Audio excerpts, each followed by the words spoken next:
The scent of disinfectant lingered in the hospital corridor as Maya sat silently by her daughter Lily's bedside. The steady beep of the heart monitor was the only thing keeping her grounded. Outside the window, the sun was setting, casting long golden shadows across the sterile floor. Lily was only 8, small, fragile but brave, braver than Maya ever thought a child could be. She had been diagnosed with a rare autoimmune condition 6 months ago. The treatment was long, expensive, and brutal. But there was hope. Hope that came with a price tag, one they could barely afford. Maya had cut every corner she could, canceled every subscription, stopped eating out, sold off jewelry passed down for generations. Their family car was gone, and still the bills stacked up. But Daniel, her husband Lily's father, had promised he was taking care of it. "I pulled money from my emergency account," he told her one night as he tucked Lily into bed. "Don't worry, Maya, just focus on Lily. I've got the money situation under control." Maya believed him. She needed to believe him. She wanted to. But something didn't feel right. A week later, as Maya prepared Lily's medications, her phone buzzed. It was a message from her sister-in-law, Carla. A photo. Maya tapped it open. Her breath caught. There, under a tropical sun, stood Daniel's mother, her mother-in-law, wearing a wide-brimmed hat, standing beside a hotel pool, smiling with a cocktail in hand. The caption read, "Best vacation ever." "Thank you, Danny boy." Maya froze. Her stomach turned ice cold. "What vacation?" She called Daniel immediately. "Hey, babe," he answered cheerfully. She could hear music and laughter in the background. "I'm just stepping out of a meeting. Can I call you back?" "Where's your mother?" Maya asked, her voice flat. There was a pause. "She's at home. Why?" Maya clenched her jaw. "She's not at home. I just saw a photo. She's on vacation. You paid for it." More silence. Then Daniel sighed. "Maya, please don't start. She needed a break. She's been stressed lately, and I figured—" "Daniel," Maya interrupted, her voice rising. "You told me you used the emergency fund for Lily's treatment." "Was that a lie?" He hesitated. "No. I mean, I did use some of it, but not all of it, just a part." Your mom needed a beach vacation more than our daughter needed medicine," she snapped. Daniel's voice grew defensive. "Don't make this dramatic, Maya. I was going to replace the money. It's just timing. You always blow things out of proportion." Maya stared at her phone, then at Lily sleeping with a stuffed rabbit in her arms. "You lied to me," Maya whispered. "You lied to your daughter." And she hung up. That night, Maya didn't sleep.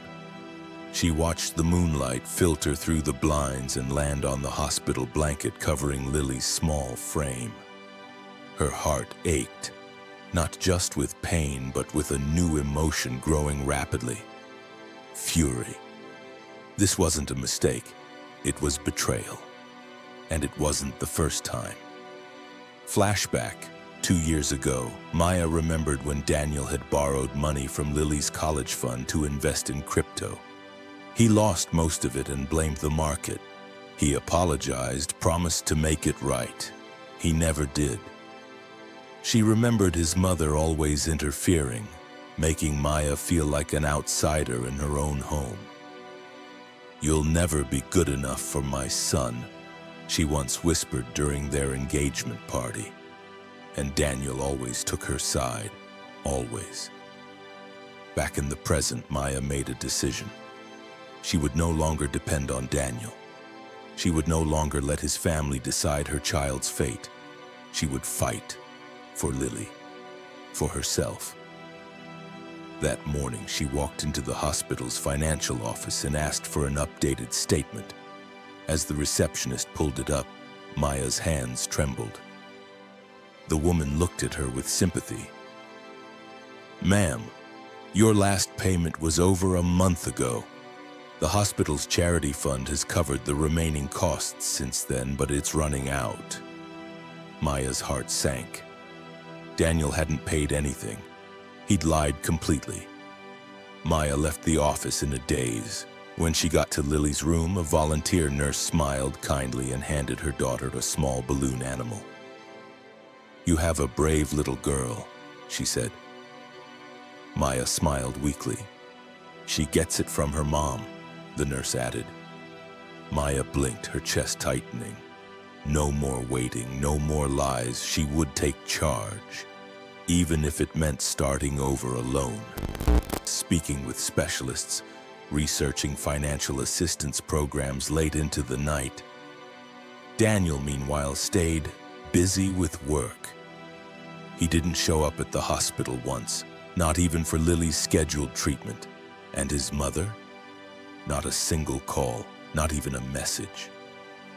Maya couldn't stop replaying the photo in her mind. That smile, that drink, that carefree joy, while her granddaughter fought for her life. A week later, Daniel finally showed up. Flowers in one hand, coffee in the other, wearing that fake smile Maya had come to dread. "Hey," he said casually, stepping into Lily's room like he hadn't just abandoned them. Maya didn't respond. She just stared at him. He placed the flowers on the windowsill and leaned down to kiss Lily's forehead. She was sleeping again. The medications made her drowsy. Then he turned to Maya. "I've been swamped," he began. "But I've been thinking we need to talk." She folded her arms. "Yes, we do." He gestured toward the hallway. "Can we step outside?" They walked into a quiet corridor away from the nurses and machines. Daniel exhaled. "Look, I know you're upset about the vacation, but you don't understand. My mom, she's been under a lot of pressure too. I just thought..." "You thought," Maya interrupted, "that her stress deserved relief more than your daughter deserved care?" He shook his head. "No. You keep twisting it." "I'm not twisting anything," she said coldly. "You stole from Lily. That wasn't your money to use. It was an emergency fund, my account." "Your account?" Maya's voice rose. "We're a family, Daniel. That money was meant for all of us, and you used it behind my back. Again." He threw up his hands. "You're making me the villain here when I'm trying my best. You think it's easy being the provider?" Maya's hands were trembling. "Number, it's not easy, but it's supposed to be honest and supportive and selfless."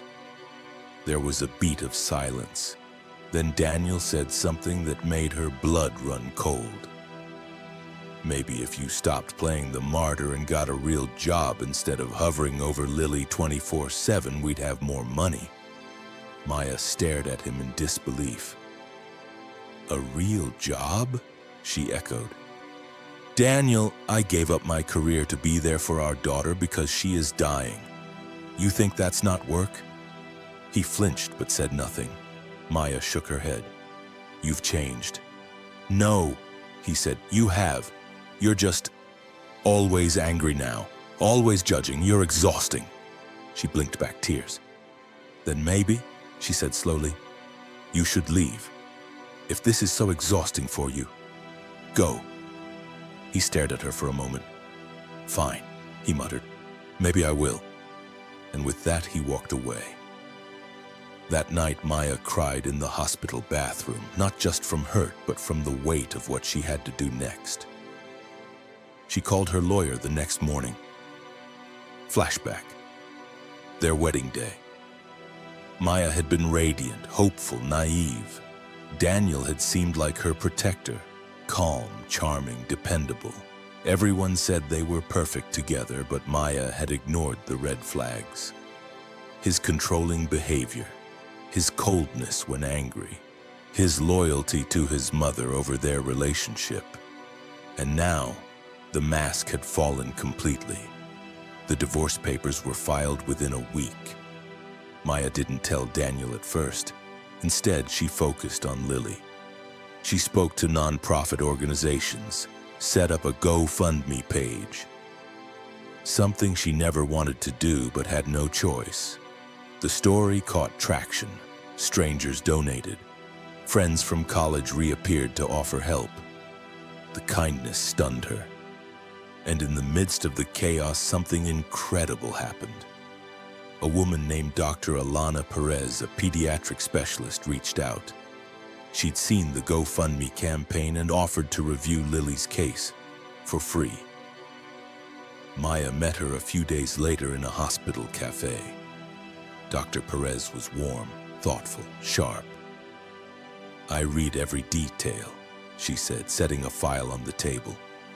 "And I believe Lily could qualify for a new trial program. It's not a cure, but it's promising and completely funded." Maya gasped. "You mean she wouldn't need to wait on the charity fund anymore?" Dr. Perez nodded. "But we need to act fast. There's a slot open. 1 week from today." Maya blinked back tears. "Yes, please, anything." Hope, real hope, flickered in her chest again. She called Lily's name in the hallway that night with a new voice, stronger. "Baby, we might have a chance." Lily, weak but smiling, whispered, "Will Daddy be there?" Maya hesitated, then softly said, "No, sweetheart, but I will. I always will." Lily's clinical trial was scheduled in a city 3 hours away. Maya arranged everything, transportation, accommodations, and medical records, all on her own. Her days were filled with paperwork and preparation, her nights with soothing Lily's fevers and reading her favorite books. Daniel hadn't called once, but a week before the trial, he finally showed up again. Not at the hospital, at their house. Maya had returned home to pick up a few things, and there he was, sitting on the porch like nothing had happened. "I heard about the trial," he said. She didn't answer, just walked past him, unlocking the front door. "Why didn't you tell me?" he pressed, following her inside. "Because you don't deserve to know," she replied flatly. He scoffed. "She's my daughter too, Maya. You can't cut me out." "Oh, now you remember you're a father?" She dropped her bag near the couch. "Where were you when she needed chemo or when she cried from the pain?" "I was trying to keep it together," he muttered. "You were on vacation." He turned red. "You really don't get it. My mother—" "Don't!" Maya cut in. "Don't you dare bring her into this." There was a long pause. Then he said something that made her stop in her tracks. "I want custody." Maya turned to face him. "Excuse me?" Daniel's eyes were cold now, calculating. "I've been talking to a lawyer. You're emotionally unstable. You filed for divorce during our daughter's crisis." "That doesn't look good." Maya felt like the floor was tilting. "You abandoned us," she whispered. "And now you're threatening me with court?" He shrugged. "You made it clear you don't want to co-parent. So maybe a judge should decide what's best for Lily." She walked up to him, trembling with rage. "You're not doing this out of love. You're doing this out of control. You don't even know what meds she takes. You don't know which doctor she's seeing. You don't even visit her." He said nothing. She leaned in. "Try me, Daniel. Try taking her from me, but you'll regret it." Then she picked up her bag, walked past him, and slammed the door behind her. That night, Maya slept at the hospital beside Lily's bed. She kept waking up, heart pounding, imagining courtrooms and custody battles. But every time she looked at her daughter's pale face, she knew. She would fight to her last breath, and she wasn't alone. 2 days before the trial, a nurse approached her with a warm smile. "There's a man asking for you in the waiting area. Says he's your uncle." Maya blinked. "Uncle? What's his name?" "Luis." Her eyes widened. Uncle Luis had been her late father's brother, estranged for years after a family dispute. She hadn't seen him since she was a teenager. Still, she walked to the waiting area. There he was, older, grayer, but unmistakably him. "Maya," he said, eyes watering. "I came as soon as I heard." She hugged him, overcome with emotion. How did you know?" "I saw the fundraiser," he said gently, "and I've been watching quietly. But when I read what your husband did, I couldn't stay silent anymore." He sat down with her. "I know we lost time, but I want to help. I want to be here. For you, for Lily. I've got contacts in law and..." "I spoke to a journalist friend." Maya looked at him, confused. "Why?" Luis smiled. "Because sometimes sunlight is the best disinfectant." The story breaks.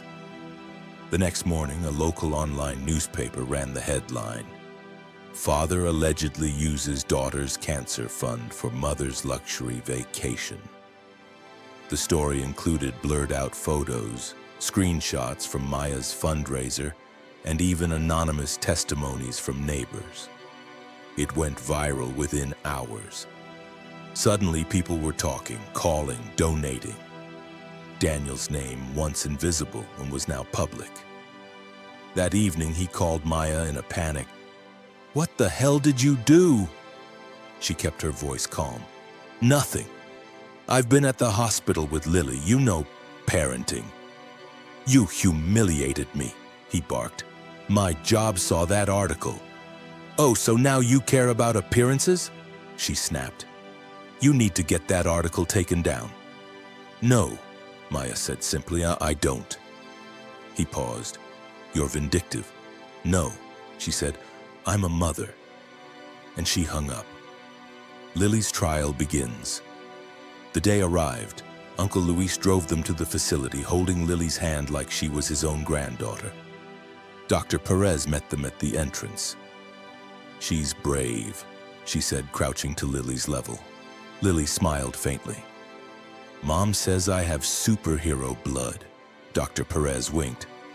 "Well then, let's go save the world." The treatment began. It was hard.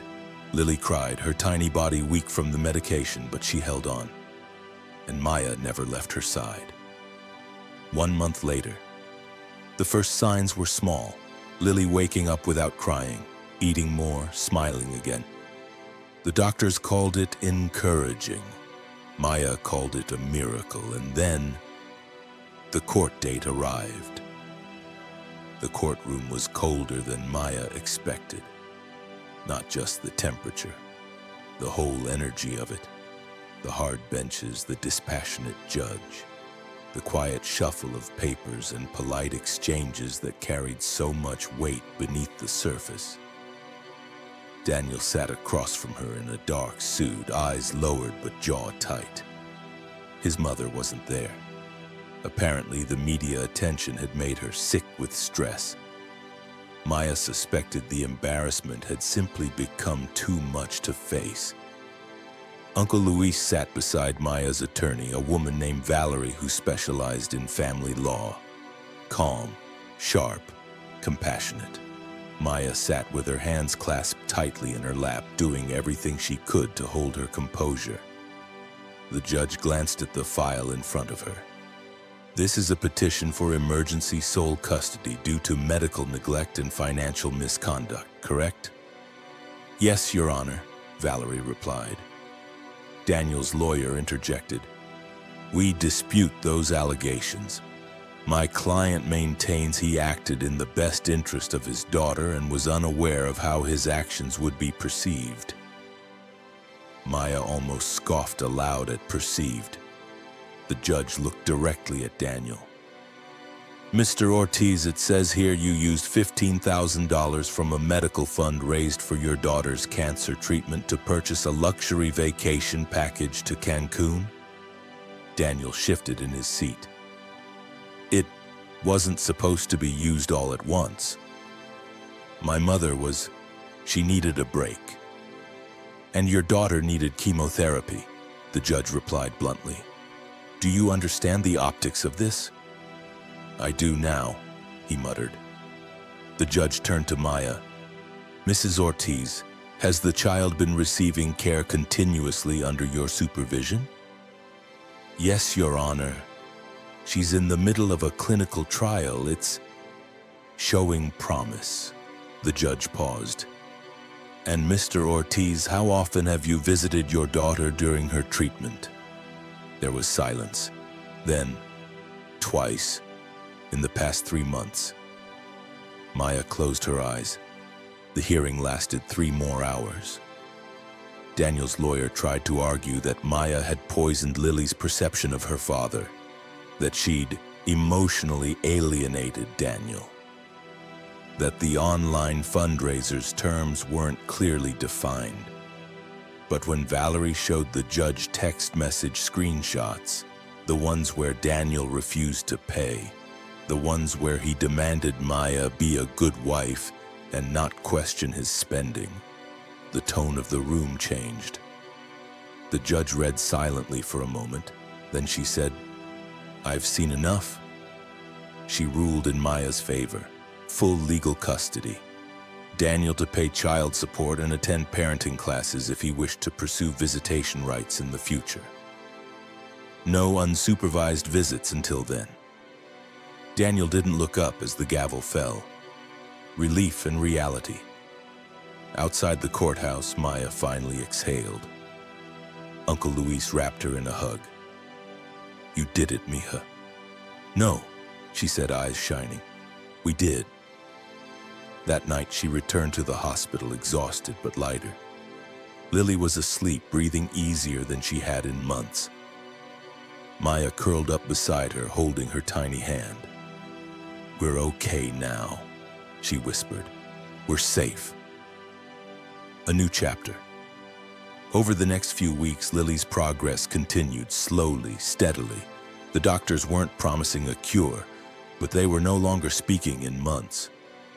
They were saying things like maintenance, stabilized, hopeful. Maya learned to live between the scans and test results. She celebrated every small victory. Lily brushing her own hair, laughing at cartoons again, asking for pancakes. Uncle Luis visited every weekend. He helped install shelves in Lily's room, brought puzzles and books, and even started a garden in the tiny backyard. And Maya started writing again, something she hadn't done since before the diagnosis. Not novels, just thoughts. Memories, a kind of therapy. She posted updates on the fundraiser page too, not asking for more money, but thanking everyone for helping her daughter live. Daniel's last attempt. 3 months later, Maya received a letter from Daniel's attorney. He wanted visitation, supervised as per the court ruling. Maya debated it for days. Her first instinct was to say no, to protect Lily from the man who'd nearly destroyed them.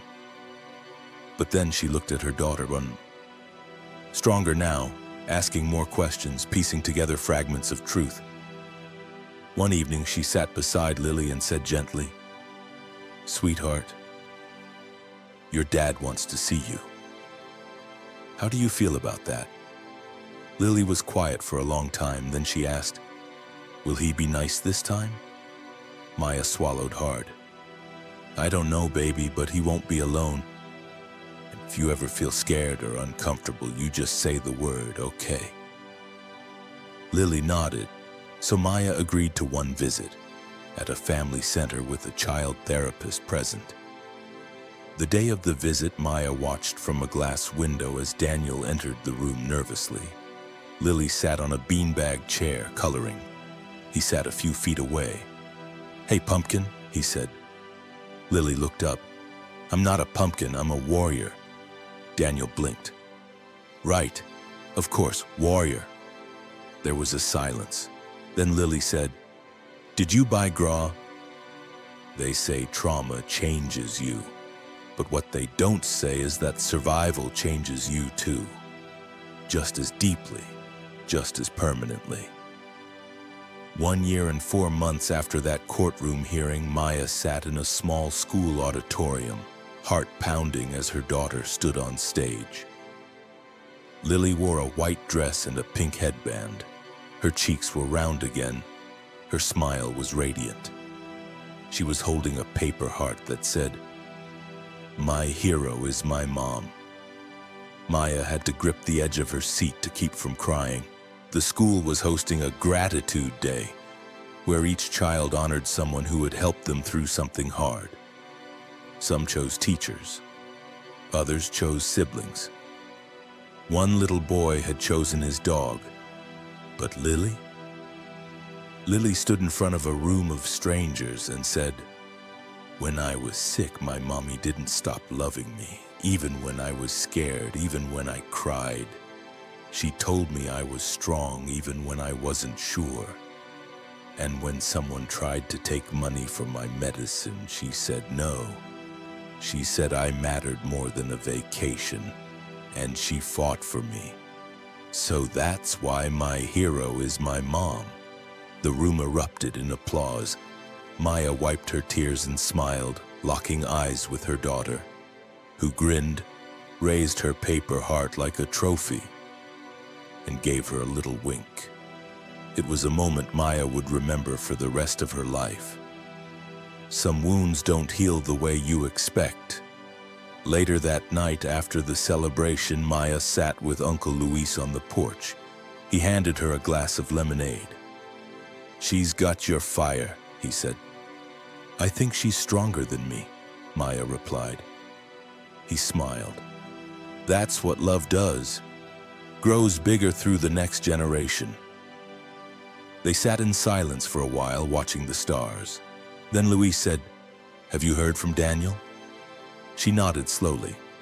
"He sent a card. No return address. Just said he was sorry. Again. Do you believe him?" "I believe he regrets the consequences," she said quietly. "I don't know if he regrets the choice." Luis sipped his drink and didn't argue. Maya had long stopped waiting for closure from Daniel.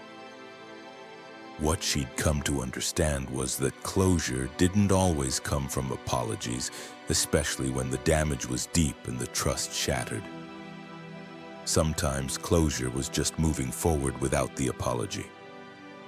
Healing isn't linear, but it's possible over time. Maya and Lily built a new life. Maya started a part-time job at a nonprofit that helped single parents. She shared her story, not for pity, but to show people that healing was possible even after betrayal, even after financial devastation, even after heartbreak. She wasn't perfect. There were nights she still cried, mornings she felt overwhelmed, bills were still tight, doctor visits were still stressful. But there was laughter now, and dance parties in the kitchen, and bedtime stories that turned into whispered dreams. Every day was a miracle she didn't take for granted. A letter that wasn't sent. One night, a year and a half after the diagnosis, Maya found herself writing a letter to Daniel.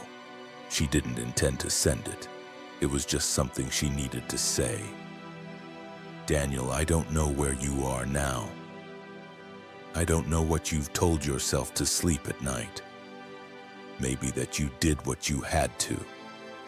Maybe that I turned Lily against you. Maybe that it was all one big misunderstanding, but I know the truth, and deep down, so do you. You abandoned us when we needed you the most. You chose comfort over courage, ego over empathy. But here's what I've learned. Lily didn't need a perfect father. She needed a present one.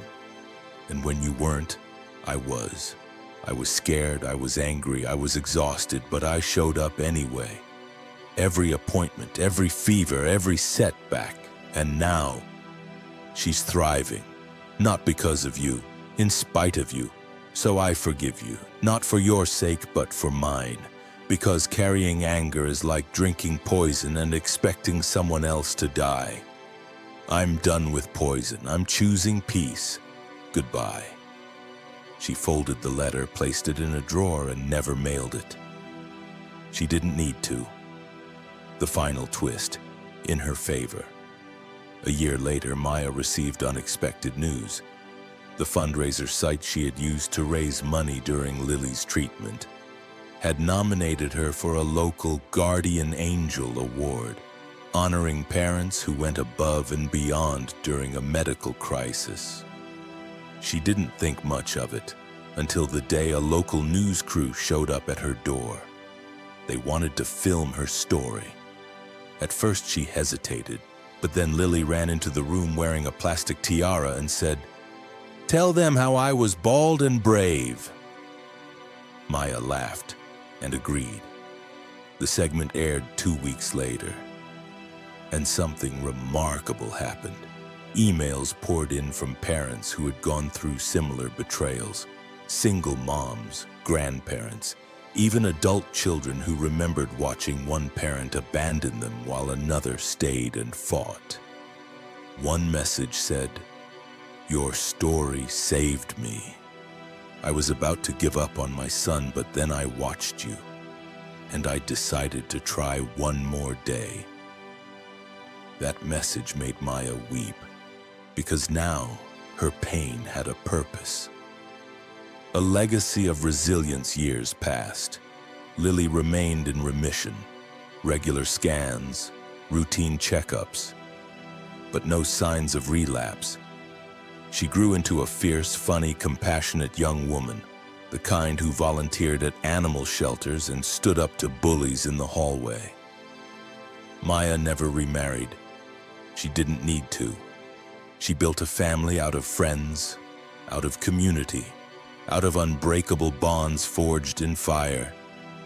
And every year on Lily's birthday, Maya would take a photo of them, mother and daughter, smiling in the sunshine, holding up a sign that said, "Another year stronger."